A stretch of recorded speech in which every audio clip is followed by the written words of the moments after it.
चलिए शुरू करते हैं अपनी डे 9। तो अगर आपने पिछली वीडियो नहीं देखी है तो कृपया पिछली वीडियो देखिए।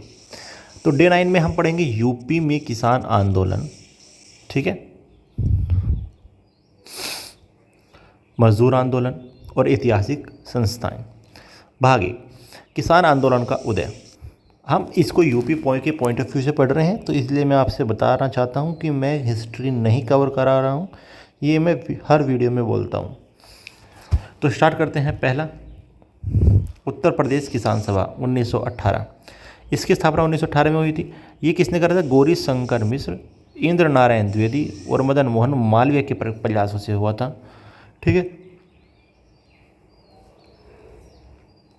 आयोग जवाहरलाल नेहरू देता है, लेकिन नेहरू इसके संस्थापक नहीं थे, ठीक है। तो उत्तर प्रदेश किसान सभा 1918, 3 जने इसके संस्थापक थे। कौन? गौरीशंकर मिश्र, इंद्र नारायण द्विवेदी और मदन मोहन मालवीय, ठीक है। अगला क्या है? अवध किसान सभा, ये 1920 में। वो क्या था? उत्तर प्रदेश किसान सभा। ये क्या है? अवध किसान सभा। ये 1920 को प्रतापगढ़ में हुआ। बाबा रामचंद्र इसके प्रमुख नेता थे। वहाँ कौन थे? गौरीशंकर मिश्र, इंद्र नारायण द्विवेदी और मदन मोहन मालवीय। यहाँ कौन थे? बाबा रामचंद्र। अवध किसान सभा, ये मूल रूप से महाराष्ट्र के ब्राह्मण थे, लेकिन उन्होंने अवध के किसानों को रामचरितमानस की चौपाइयाँ गाकर एकजुट किया। आयोग पूछता है कि अवध के किसानों को किसने संगठित किया? तो जवाब आएगा बाबा रामचंद्र। अब जवाहरलाल नेहरू बाद में इस संगठन से जुड़े और उन्होंने प्रतापगढ़ के किसानों के बीच काफ़ी काम किया, वो बात अलग है, पर हम इसको किससे जोड़ेंगे? बाबा रामचंद्र से ही जोड़ेंगे। अगला है अखिल भारतीय किसान सभा।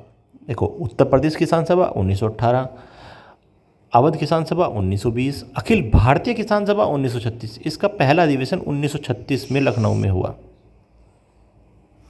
स्वामी कौन थे? सहजानंद सरस्वती। महासचिव थे एन जी रंगा। अब Allahabad high court R O UP triple में सीधा सवाल आता है कि 1936 में जो किसान सभा लखनऊ अधिवेशन हुआ था, उसका महासचिव कौन था? एन जी रंगा, ठीक है। अब आंदोलन पढ़ लेते हैं। सबसे पहले पढ़ते हैं हम एका आंदोलन।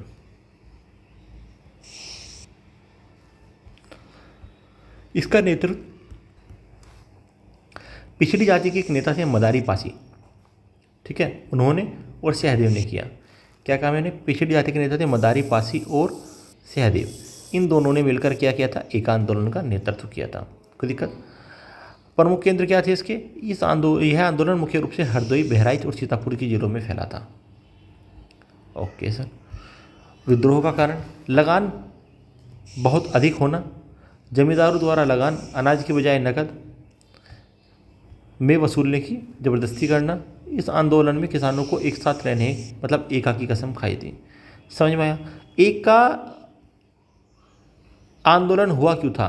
क्योंकि यहाँ पे अनाज के बजाय नकद में कैश लेते थे जमींदार, ठीक है, और क्या कहते हैं उसको, कर भी बहुत अधिक था। तो इसीलिए पिछड़ी जाति के जो नेता थे मदारी पासी और सहदेव, इन दोनों ने मिलकर अंग्रेजों के इस अत्याचार का सामना किया, जिसे हम एका आंदोलन कहते हैं। अब बात आती है मजदूर आंदोलन की और कानपुर, ठीक है।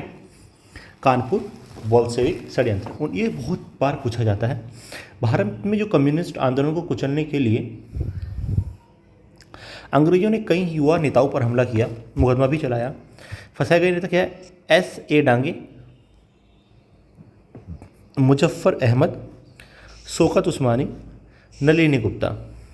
इन चारों में से एक नाम देगा और पूछेगा कि बोल्शेविक षड्यंत्र केस में कौन नहीं था। तो ये आपको याद रखने हैं, कौन कौन से? एस ए डांगे, मुजफ्फर अहमद, शौकत उस्मानी और नलिनी गुप्ता। ये सब कानपुर क्या कहते हैं, बोल्शेविक षड्यंत्र से जुड़े हुए हैं। अब एक और भी देख लेते हैं। भारत कम्युनिस्ट पार्टी, ये 1925 में कानपुर में नहीं, कहाँ बनी? किस औपचारिक स्थापना हुई थी? Sorry, my bad.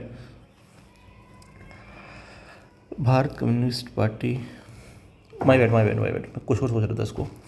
एक्चुअली जो सीपीआई है, कम्युनिस्ट पार्टी ऑफ इंडिया, इसकी स्थापना 1925 में कानपुर में ही हुई। और सत्यभक्त कौन थे इसके, सत्यभक्त की इसमें प्रमुख भूमिका थी।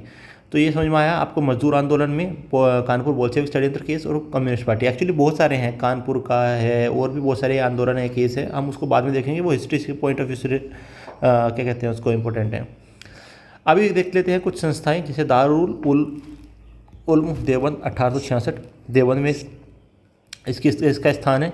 इसकी स्थापना मोहम्मद बिन कासिम नौतवी, जिसके ऊपर ननौता है वहाँ का, और रशीद अहमद गंगोई, जिसके ऊपर गंगो टाउन है। इस ऐतिहासिक मदरसे की स्थापना गंगो और आसपास के विद्वानों का बड़ा योगदान था, जो इसे पूरे भारतीय उपमहाद्वीप में इस्लामी शिक्षा का प्रमुख केंद्र बनाता है। यह आंदोलन अंग्रेजों के खिलाफ था और इसने अलीगढ़ आंदोलन का विरोध किया था। देखा, दारुल उल्म देवबंद अलीगढ़ आंदोलन का विद्रोह किया था, जो कि सर सैयद अहमद खान ने चलाया था। ठीक है, तो दारुल उल्म देवबंद का बना था 1866 में। एक अलीगढ़ मुस्लिम विश्वविद्यालय, ये 1875 में सैयद अहमद खान ने बनाया। ठीक है, एक्चुअली सबसे पहले इसका नाम था MAO, मोमडन एंग्लो इंडियन। बाद में इसको 1920 में अलीगढ़ मुस्लिम विश्वविद्यालय कर दिया गया। अब ऐसे ही BHU बना। 1898 में एनी बेसेंट ने सेंट्रल हिंदू कॉलेज की स्थापना करी थी। बाद में मदन मोहन मालवीय ने 1916 में इसको BHU के रूप में स्थापित किया। समझ में आया। 1875 में सैयद अहमद खान ने MAO बनाया, मोमडन एंग्लो ओरिएंटल कॉलेज, जो कि बाद में अलीगढ़ मुस्लिम यूनिवर्सिटी बना। ऐसे एनी बेसेंट ने Hindu college, central Hindu college बनाया था, बाद में BHU बन गया। अब हम जितना हमने पढ़ा है सबका देखते हैं। यूपी किसान सभा 1918 में मैंने बता चुका था, गौरीशंकर मिश्र, मदन मोहन मालवीय और कौन से थे, द्विवेदी, इंद्र नारायण द्विवेदी, हाँ इंद्र नारायण द्विवेदी, 3। अवध किसान सभा 1920 बाबा रामचंद्र प्रतापगढ़ से थे। अखिल भारतीय किसान सभा सहजानंद सरस्वती, ये कब हुआ था अखिल भारतीय किसान सभा? देखो हमने 3 सभा पढ़ी ना, पहली पढ़ ली 1918, 1920 और 1936। 1936 तो मैं यहाँ लिख देते हैं, ये 1936 में हुआ। एक आंदोलन 1921 से 22 मदारी-पासी, और ये कहाँ हुआ था, हरदोई, बहराइच, सीतापुर का किसान विद्रोह था। कानपुर षड्यंत्र केस 1924। ऐसे डांगे मुजफ्फर अहमद इसके संस्थापक थे। देवबंद आंदोलन के कौन थे, ननौतवी और गंगोही। और BHU की स्थापना किसने की थी, मदन मोहन मालवीय ने। तो यहाँ तक हमने डे 9 अपना कंप्लीट कर लिया है। अब हम कल को मिलेंगे डे 10 के साथ।